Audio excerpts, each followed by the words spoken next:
At dahil Christmas party nga ng ating sangguniang barangay, ang mga officers ay namili sa bagsakan dito sa Tanawan.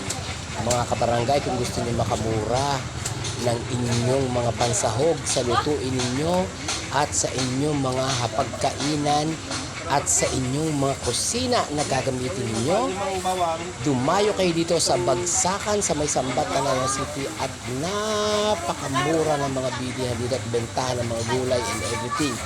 Alam niyo, dito kami napadpad kay Aldrin and May yata ito. Basta dito maganda kayong namili. Ang Diyos ko, salamat sa Diyos at dito kami pinagpad dahil kung doon mismo sa Kabayanan, ano po, ang mahal po at doon po at presyo. Pero dito po sa Bagsakan natin, dito sa Sambat, sa Tanawan City, ay napakamura at dinarayo rin ito ng marami natin mga kabarangay diyan sa iba't ibang bayan at syudad dito sa Tanawan. Dahil bago dumating sa kanila, ang gulay ay doble presyo na at ang mga bilihin dito sa Bagsakan ay kauna-unang binabagsak dito magmula doon sa mismo pinanggagalingan sa Baguio City, sa Nueva Ecija, ganyan, yung mga sibuyas bawang ay talaga naman dito muna binabagsak kaya nagdodoble ang presyo sa mga pamilihan. Kaya kung gusto niyo makamura, dayuhin ninyo ang ating bagsakan dito sa ating sa Tanawan at napakamura. Grabe ang presyo, mamangha kayo. At talaga namang ika nga ay kaya nga pinabagsakan, di ba?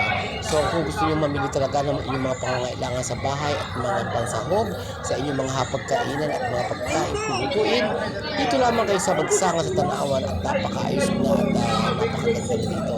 At talaga namang ang mga paborito niyong gulay, galing Baguio, mga sibuyas bawang galing Nueva Ecija at Cabanatuan, dito niyo makikita sa murang-murang halaga lamang. Kaya mga kabarangay at mga kalapit bayan at kalapit lungsod, kung gusto niyo makamura, dumirekta kayo ng pamibili dito sa Bagsakan sa Tanawan at ang location niyan ay sa may Sambat, Tanawan City. Malapit lamang ho and far away from our far away. Malapit lang ho sa ating municipality ng ating Tanawan. So wala kayong dapat gawin kung hindi magtanong-tanong lang kung sa ano ang way. At napakadali nyo matatagpuan itong ating Bagsakan sa Tanawan. Ayan. Napakamura at kung anong gusto nyo, ano ba yung mga negosyante dyan, tinatawag ko ng pansin, yung mga negosyante dyan, may mga negosyong restaurant, mga kainan, mga ang tawag doon sila, sa mga turo-turo. Ayan, dito kayo mamili at para makamura kayo ng malaki. So, ano pang hinihintay nyo? Ngayon pa lang, mag-isip-isip na kayo para makamura kayo ng inyong mga gamit sa kusina at sa mga pagkain. Inuulit ko at paulit-ulit at walang sawa kung inuulit. Dito kayo pumunta sa Bagsakan sa Tanawan at napakamura ng halaga dito. So, wala kayong dapat gawin kung hindi magtanong-tanong nga. Yun na nga, inuulit. So, yun lang masasabi ko. Talaga naman pati yung mga laing na yan, mura nyo lang kaya highly recommendable talaga ang ating Bagsakan. Siyempre, yung may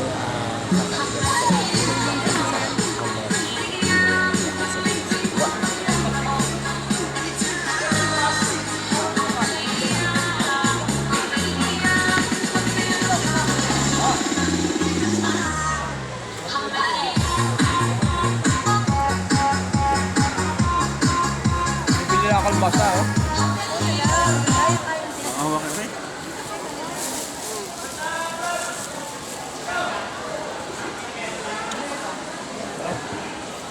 Ilang kilo? Magkano ba isang kilo?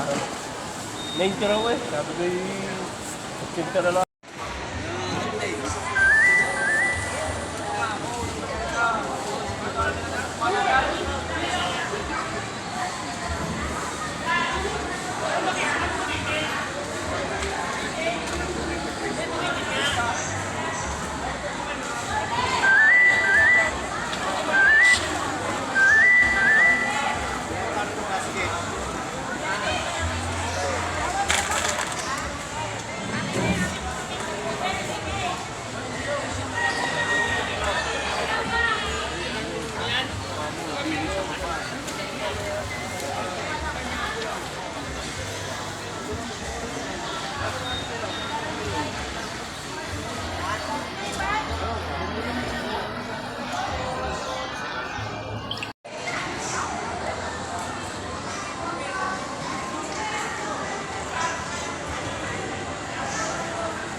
yan.